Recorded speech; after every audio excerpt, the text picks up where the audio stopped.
Morning, Peter. How are you? Morning, Darren. Good, good. Uh, Thanks. Welcome to this thing that I'm not even sure what we're calling it. It's I think you're the second person to be interviewed about Northwest Corner history and not just the history of things, but people that are doing awesome things in the Northwest Corner. And uh, is Peter B. Kaufman of Lakeville, by the way. And in terms of just letting everyone know, full disclosure, you and I have known each other for several years. In terms, I had your son in class, and then we played softball. Well, you played softball. I did something that sort of looked like someone playing softball down in the center of town in the summer, and that's how we started talking. And then one day I found out that you wrote a book, and I got very excited about that. And a matter of fact, I don't know too many people who have written books, and I know even fewer people that have written a manifesto Yeah, yeah. because that's what it seemed like to me. It's the new Enlightenment, and I just loved it. And we want to get the word out to people in the Northwest Corner about your book. Well, thanks. Yeah, we also share a lake in common. I think we've run into each other in the water. Hopefully, we won't be in deep water with this podcast, but let's see what happens. Well, we're in the shallow end of the pool because this is my second attempt at this, All and right. and we're going to just add chapters as we go. And I don't think I'm going to edit things, unfortunately, for our viewers in terms of listening to all my ahs and ums, but I'm Hmm. hoping with practice we can get there. Uh, One of the things that really struck me was in the first part of your book about the Enlightenment. You kind of went over the history of what we used to call the Enlightenment, or the classical Enlightenment that we all studied in school. And I was shocked to sort of see how much you thought that things haven't really changed in some ways, in terms of, especially, we keep hearing about, we've never been this divided in our country, and our discourse has never been this rough. And from what I was reading in your book, I it seems like it's kind of always been the case. Oh, it's unbelievable. And there's always been like an effort to twin efforts, I guess, to suppress a lot of truth and real information, and at the same time circulate. Um, I'm not supposed to curse, right? Especially if you were a teacher of my sons, and this is going out to a family. This is a family show, um, but to circulate a bad information to people, and it's been brutal. It's been throughout Europe, which is a big focus of my book, but it's the case, the Eastern Asian part of Europe, the part 11 time zones of the former Soviet Union. It's all over Africa, South America, uh, um, you name it. Every Asia, Middle East, there's untruth and truth suppression happening everywhere, and 'twas ever thus. I was really struck a few years ago in reading about. I've always been fascinated with a couple of different chapters in history, and one of my favorite things to read about is the Saint Bartholomew's Day Massacre in France, the late 1500s. And in reading some of the history about that, I was really struck at how the new printing press came out, and people were there were hundreds. There was just hundreds of printing cities popped up, and people in towns would get their hands on these things, and all sorts of pamphlets would come out, and very small newspapers. I think not what we would picture to be a newspaper, right? Like one or two sheets of paper, sort of Yeah, hastily folded together. And there were Protestant newspapers and Catholic newspapers, and there were yeah. diatribes listing, here's what's wrong with those people, and it really, to read some of the things that they were writing, really hurtful and mean things about fellow Christians, but not that different than what I read that Democrats and Republicans say about each other. Totally. I mean, I'd love to know what books you were reading about that. That's fascinating to me. My book, The New Enlightenment, ladies and gentlemen, right? And I will do my best to put a link Got to do. to that book in the comments below. Yes. Yeah, no, but like it opens in the 1500s, exactly then, and specifically like in 1536 with the murder in the northwest corner, by the way, but in the northwest corner of Europe, with the murder of a translator in Antwerp, Belgium, where this guy, William Tyndall was his name, was imprisoned. And his crime, judged to be a crime by the state, all kinds of different states, because he was running from one to the other, and the church, specifically the Catholic Church, but the Protestants weren't fans either, was translating the Bible into English. But not just translating the Bible so that the people could have it in their hands, or more accurately in their ears, because not everybody was reading back then, but translating it accurately. This guy knew 7 languages, and he was so devout himself that when he was in prison in Antwerp, the story goes, he converted his jailer and his jailer's daughter and the whole family, I guess, from behind bars, which isn't easy to do. I mean, you've taught. It's hard to do anything. Imagine trying to do it that way. Well, my students feel like they're behind bars. That Yeah, yeah. sometimes I joke that I'm at Shawshank Regional High School, just because, that one kid said, "This place, it's an older building. It looks like a prison." I said, "Well, high school is to prepare you for later life." And some of you, yeah, I'm just joking. Yeah, that's right. Exactly. No, but this guy like translated it, and he wound up translating it accurately and so well that a lot of the terms that we use as idioms in English now, there's a whole lot of them in the book, actually come to us from his translation. We owe Tyndall as much as we owe William Shakespeare for the foundations of the English language. It's baffling to me that at one point you could think that someone would not want to read the Bible to understand what it says in their own language. Well, I guess people would want to, but that the authorities wouldn't want people to read the Bible. Of course, that's their attempt to hold on to power, I guess, and make sure that all information flows through them. And I understand that as well. I know that if I'm correct, I think the ultimate irony, of course, Henry VIII, who we know as the defender of the faith, and to my knowledge, the monarchs of England are still hold on to that title, the defender of the faith. And I believe that he got that for helping to hunt Tyndall down and making sure that he was rid of the earth. And of course, then he forms the Anglican Church, and later then sets the stage where the Bible, the King James Bible, will be translated into English, and we see that as one of the hallmarks of literature now, the ultimate ironies. And irony of ironies, like his right hand in the hunt for Tyndall was Thomas More. That famous canonized now dude who was a real prick, and Henry VIII turns on him in the end, and he loses his head. Tyndall was murdered this way. He was bound at the stake, okay, and lit on fire. And while he was lit on fire with like 16 of these judges who had judged him guilty of all kinds of crimes against the church and state, heresy, treason, this and that, he's strangled at the same time. So whatever happens to your, your high school students, maybe they'll go through the big house. Who knows? Some of them will get, but hopefully none of them will have a fate like Tyndall's, because that really sucks. And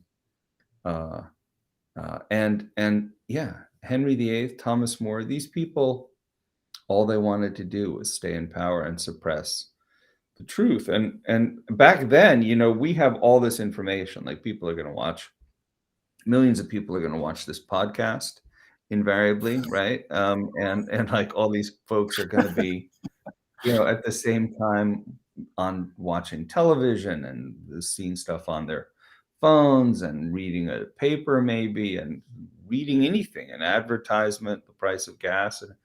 And back then, you had like one event, which was going to church on Sunday. And that was all of that stuff. Boom. Like you didn't have any books in your house really, because printing was just starting. You didn't have any magazines or newspapers. You were really just beginning to connect with this whole deluge of information that we now have. And if people could read it all, right? And I always try to tell my students that I don't think you're aware of the fact that you're reading all the time.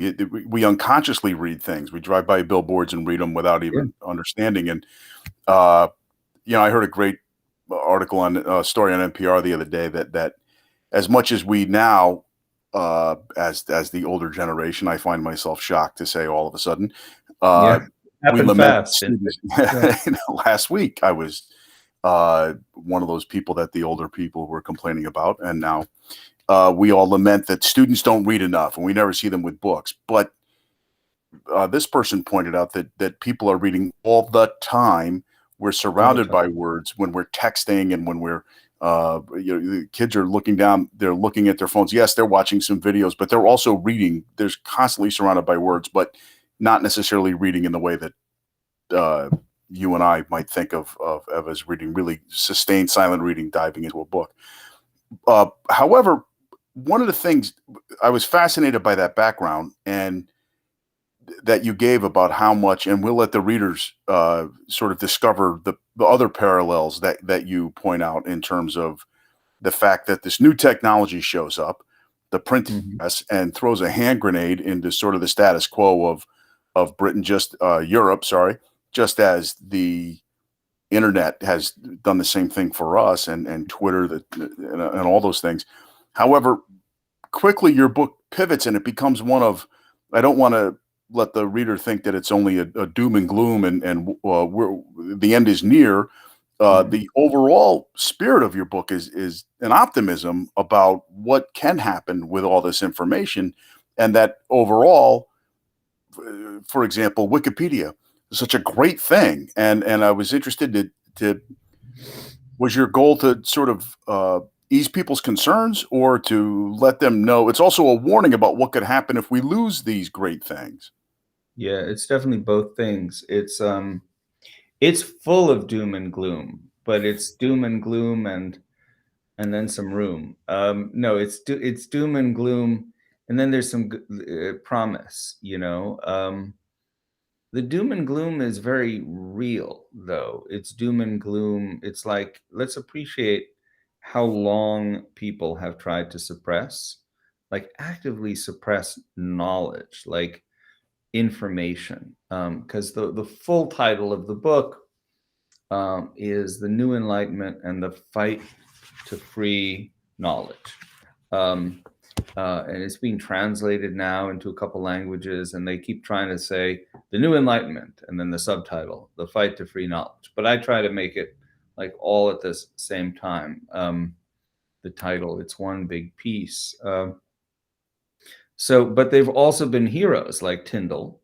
And the second chapter is when you mention Wikipedia, it's all about the original, like Wikipedia to me, which is the French encyclopédie that these guys started rolling out, Denis Diderot and some of these other real Enlightenment figures in the late 1700s. And they were creating an encyclopedia of all knowledge.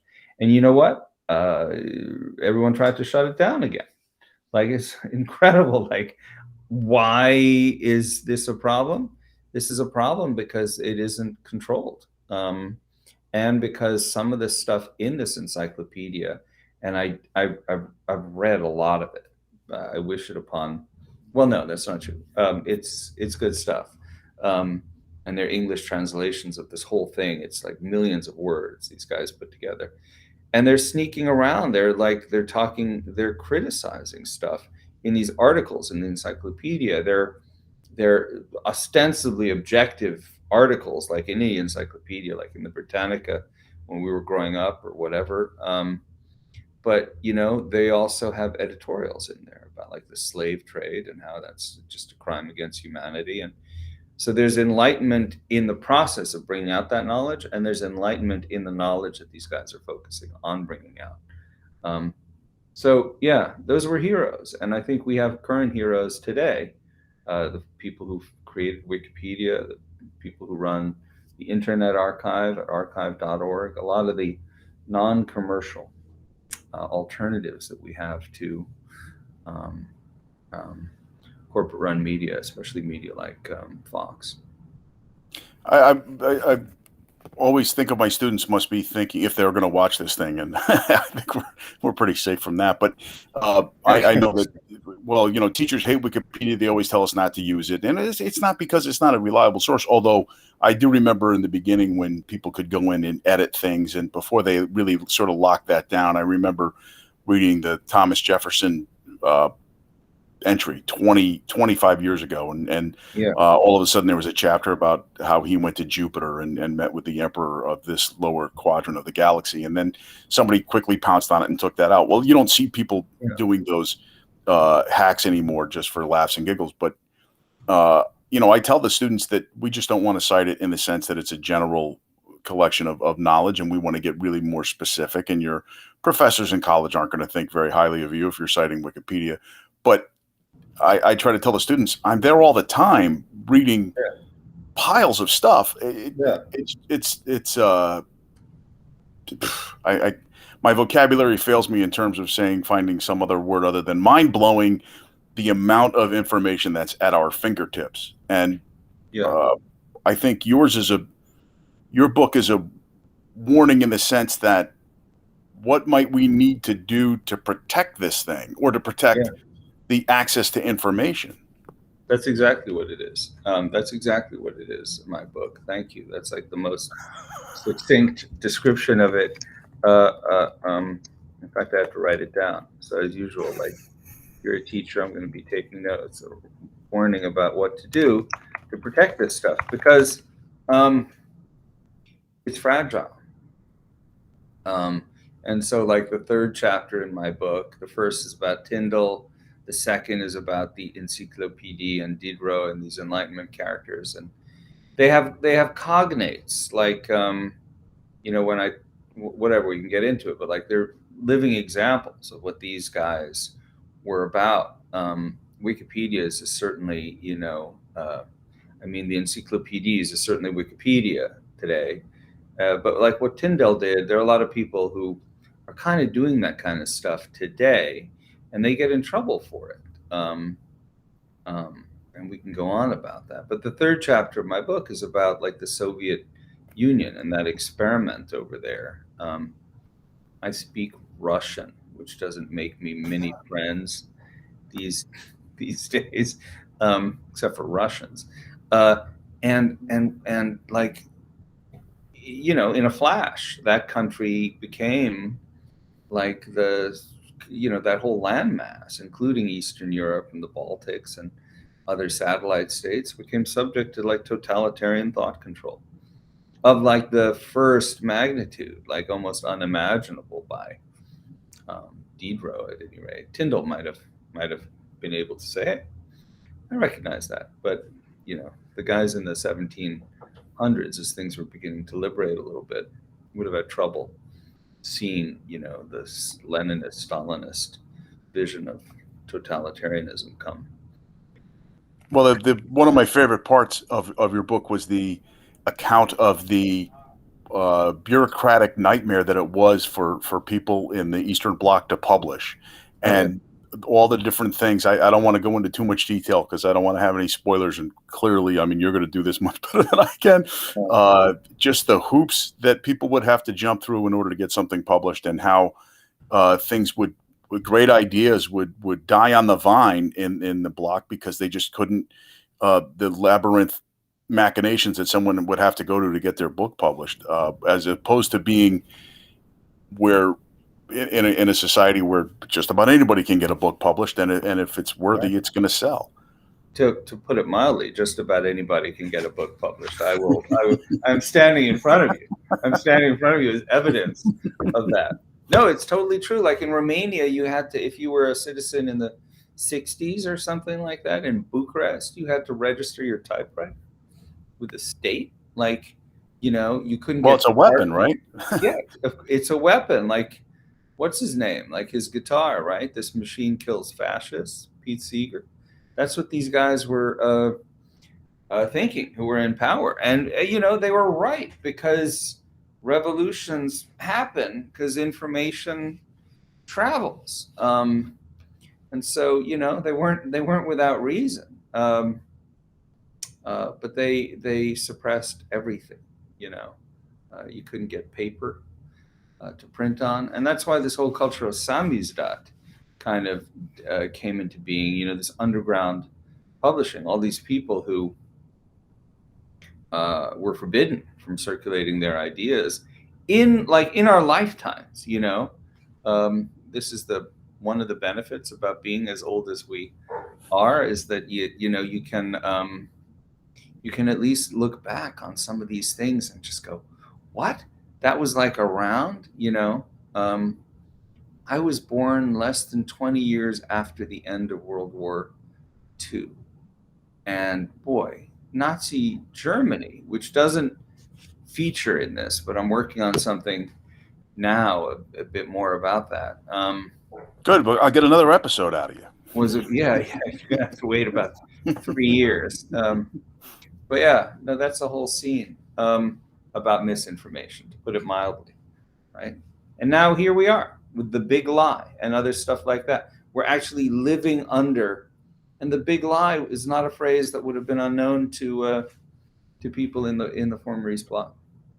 I remember my high school history teacher, Charlie Ryan, teaching us about Nazi Germany and learning about Goebbels and the propaganda machine and Yeah. the big lie, and or even the little lie that's repeated 10,000 million times. Yeah. And, sitting there as a student, and his cautions constantly that you better watch out, because these people and this is in the 1980s, people saying that this stuff can't happen here, it can happen anywhere, you got to be on guard for it. And we would listen to him and say, okay, sure. Well, now all of a sudden there are these elements that are popping up, and we're all very concerned about our republic. And he always taught us that democracy is a fragile thing, it has to be protected, and here we are.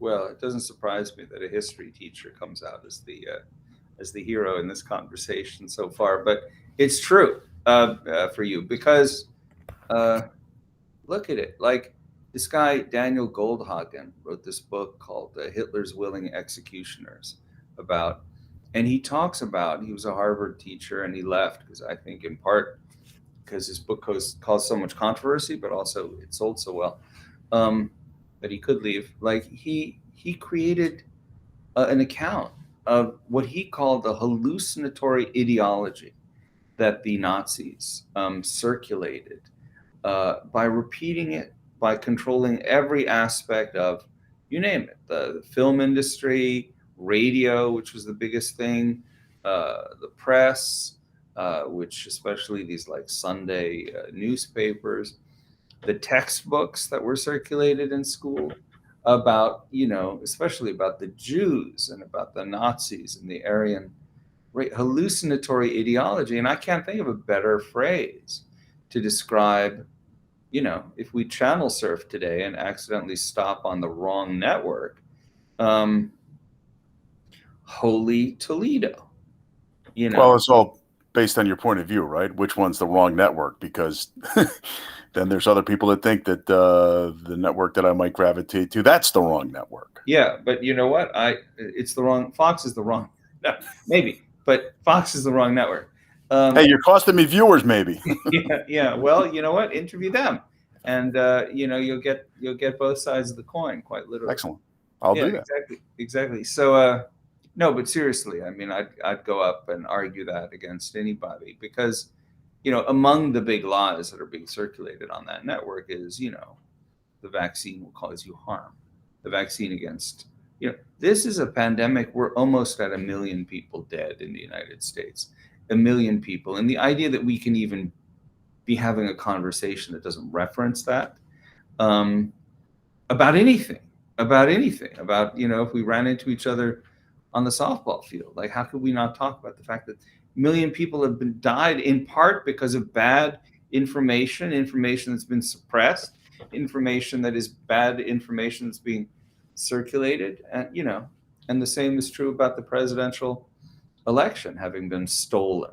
That's a lie. That's what the big lie is now being called. I think the even bigger lie is the coronavirus being a problem. But they're all part of some giant, big, what's the word that's bigger than big? Like the enormous lie that includes a lot of other lies, as you were saying. And it's horrible. It's horrible because people lost their lives in Washington. People are kidnapping, we're trying to kidnap governors in places like Michigan because of the bad information that's being circulated. And so the hope that I try to bring to this gloom and doom is that we have to actually begin to circulate much more actively than we've done good information, true information, and get it out there at with all the means at our disposal. And at the heart of it is something that I can't understand. We had a teacher at Housatonic in the English department, Don Looney, sort of a legendary guy in terms of his teaching methods and the way that he taught. But one of the things that he constantly we co-taught, kind of in a sense, in the humanities program. When I was teaching European history, I'd cover the French Revolution, and he'd have the kids in English reading "Tale of Two Cities," and we'd back and forth, and he'd have them reading "All Quiet in the Western Front," and we'd go over the start of the war. But his constant refrain was that there's an anti-intellectual bent in American history, and I picked up that book. And I've been sort of slogging my way through it, trying to, I think, is that Hochstetter? I'm sorry, I can't remember the last name. Hofstadter, yeah. Hofstadter, yeah. Pulitzer Prize, 1950. And it's really amazing, but I still can't really understand the origin of it, and how pervasive it is in our society today, that people look at intellectuals, and sometimes rightfully so, as these elitist snobs that are looking down their nose at you. But the fact that people would dismiss things that are logical and based on evidence is surprising to me. And you can still see it's going strong, this anti-intellectual bent. I know that one of the things that he talks about in his book was that there were ministers who were assaulted in their homes or attacked because they were talking about the smallpox vaccine. Well, here we are, full circle. I mean, history doesn't always repeat itself, as Mark Twain said, but it sure does rhyme. Yeah, I mean, a lot of the truth is inconvenient, and so we have a country that has a constitution that never mentioned slavery. Like the Constitution, if you read it, slavery does not appear in the Constitution as a word, and quite the opposite is going on. All these other words are in there that suggest that, holy cow, this is a paradise on earth, would be governed by a charter like that one. And then when you probe around a little bit, people are uncomfortable taking a look a little bit inward. And I don't know whether it's an intellectual who brings that information to them, as Hofstadter classified them, or just somebody who is speaking plain truth, like in a department store in Maine, where you get the real story. But it's very hard for people who are fighting for a particular way of life based on injustice or the opposite of liberty, or other things that we're supposed to be about, to recognize that they're actually engaged in a way of being that violates all these principles that are written down about our government, and about, if you're a person of faith at all, about how you're supposed to act in your daily life. Well, and speaking of which, I've been very concerned about my profession, in the sense that I've been reading about states that are trying to legislate what teachers can and can't talk about in the classroom. And good Lord, I mean, that's terrifying. I don't know if it seems to be just a blatant attempt to muzzle discussion about different things, and to put teachers into paint them into a corner where they may not be able to talk about things that might be controversial in any way, shape, or form, that's a little scary. What's going on in some of those states? It's totally scary. But like, listen, on the flip side, here you are as a history teacher, and you're carrying that flame, and the hope.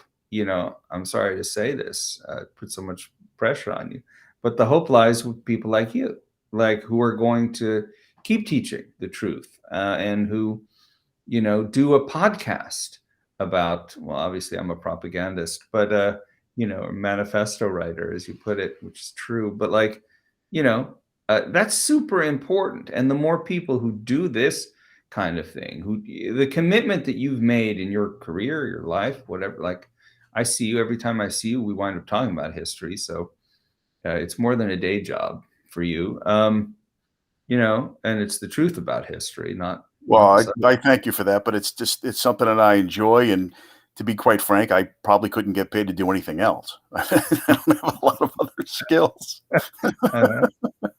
Well, I don't know. I saw you hit a couple dingers on the softball field, so maybe when they have some fee for joining an amateur softball team, get a few dollars. Yeah, we'll barnstorm across the country. That'll be I'm quite ready. fun. Yeah. So, briefly, what's something that, short of buying your book and reading it, and which I just it was a pleasure to read. I mean, but what briefly during our podcast are the citizens of the Northwest Corner do in their daily lives that might sort of help to perpetuate our freedoms and to keep things going? Yeah. Well, obviously, pay attention to your podcast. That's the second thing.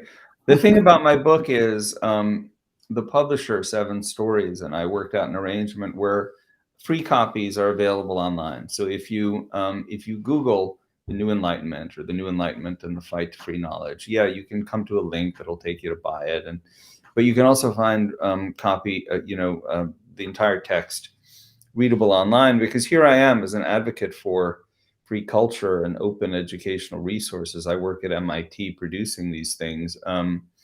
It would have been not right for me to say, publish information as freely as possible, and you can read more about it for $18.95. But I was lucky because some of my work is grant funded, and if we want to get into that, there's a whole apparatus that can support people who are trying to publish things for free. But I would say the activity, apart from buying my book, then reading it, then paying attention to your podcast, those are your top three. Is to try to circulate more information freely online, or try and help the people who are doing that. So, if you see something that's inaccurate, publish something, social media, post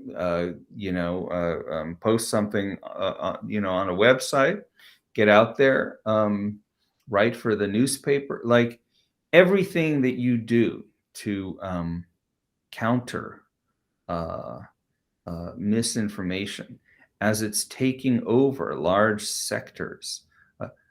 You're not born, and this is the subject of my next thing, like you're not born believing that a vaccine is bad for you. You don't come out of the womb with like blinking thinking, oh, I'm against vaccines. Or you're not born as a Trump supporter, for that matter, a Biden supporter or Obama voter.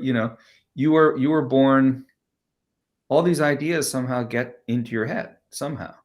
People like you get one of the first cracks at it, with young minds that are being formed in high school, and that all the more important that they're great history teachers like you are. That's just not my assessment. I got that firsthand from one of your students. But I would say you have to get out there, and you have to recognize that every day, as you recognize it in your profession, you can be shut down. I just wrote a book review for the Lakeville Journal a couple months ago about climate miseducation, where all these people are teaching, that there's no such thing as, a warming planet. And if there is, it has nothing to do with human activity. And if it does, it has nothing to do with the fossil fuel industry. Um, all that is just misinformation. And the people who are teaching, whether it's earth sciences or science generally, they're as much on the front lines as the teachers of history and English. Well, one thing that I think that we could pride ourselves on at Housatonic is our attempt to say, look, here's the information, and here's the sources that we're using to provide this information with you, and it's your choice, it's your job to see how this fits into your worldview and Yeah. to do with this information what you will, and see to inform yourself and make up your own minds. This year, I'm teaching civics for the first time in a long time, and Right. I said, listen, I don't care who you vote for, just Yeah. vote. Yeah. I really, the fact that I it just one of the things that I've told the students is, people died so that you can vote, and we think about the people who fight to preserve our way of life, and one of those things, I think the least thing that you can do is vote. I want them to make an informed decision based on whatever the topics that we discuss in class. Uh, I agree with you. well, and it's I mean, Ed Lincoln talked about how it's as close to a sacred thing as we have in our country, and I love voting. Election day is one of my favorite days, and I know it is for many people in the Northwest corner. We have excellent turnout. One thing I'd like to ask is what advice would you give to people about if they have this desire to write a book and they've never done it, and how might they? It seems to me, in some ways, to be the exact right time in history to go out and write a book. It's easier than ever in some ways, but I know there were people who were still intimidated by it. Myself being one of them. If I ever had a legitimate idea, I might pursue it. But is there advice that you would offer to the burgeoning author that might go out there and say, look, here's what you might want to do, or aside from doing a Google search on how to write a book? Um, yeah, I mean, I guess I could come up with, I would say, that there's something you just talked about, Lincoln talking about voting as a sacred trust. And if you look at all these people who've died also for the rights that we have to be able to publish books like whatever we're writing about, and it can be anything. Tyndall, uh, there are accounts of like how the flames were creeping up his legs as he's at the, which reminds me, I'm out of firewood today, but the flames would be creeping up his legs as he's tied to the stake, and then they come around and they start. He was one of these great freedom fighters, in effect, for the liberty to read and hear and publish what you wanted. He was a busy guy trying to publish his translations. Too, Diderot and these guys were thrown in jail left and right all the time, and in the same way as you can imagine, certain classes of Americans who were deprived of the right to vote, crying in front of you if you said to them, "You're not going to vote." You know, like in the same way that a starving person might be looking at you with a table full of food, and you say, "I'm not going to eat today," or "I'm a cold person." You're in, you know, a full set of clothes. Like, yeah, I would say regard your ability to write a book as a kind of sacred trust, as a kind of act that is unbelievably precious. And so if you have the germination of some kind of idea, just keep at it, recognize that it is an unbelievable treat and privilege to be able to have this right in our time in human history. And you might not have it forever if certain groups get their way. Imagine being forbidden to teach the history you teach. If it comes that close, it can be the case that you'll be forbidden to write the book you want to write. There are a lot of dystopian novels about that.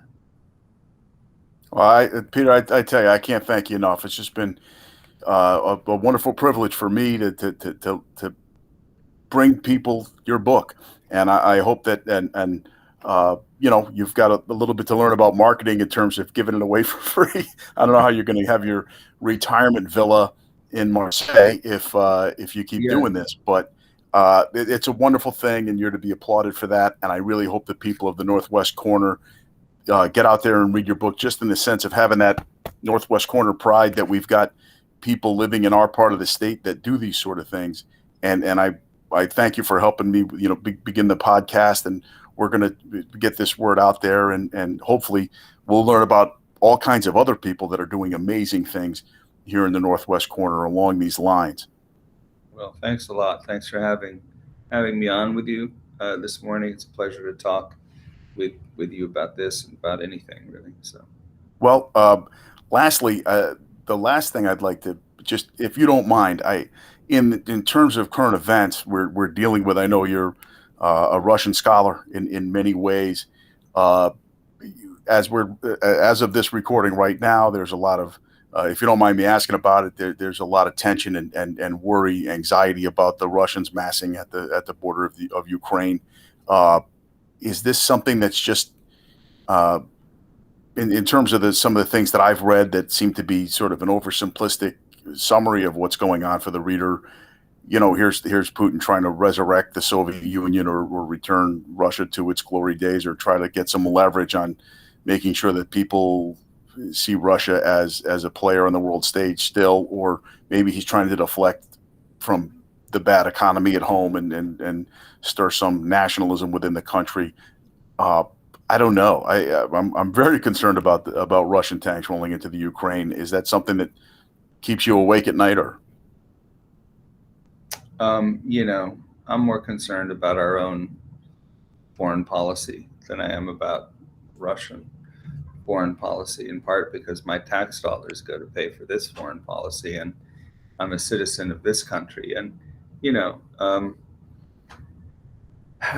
where to start? I mean, there are three places to start. One is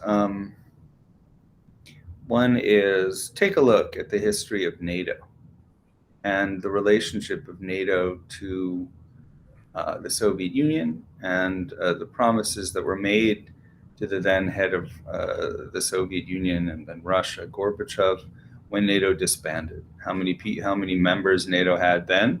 How many members NATO has now?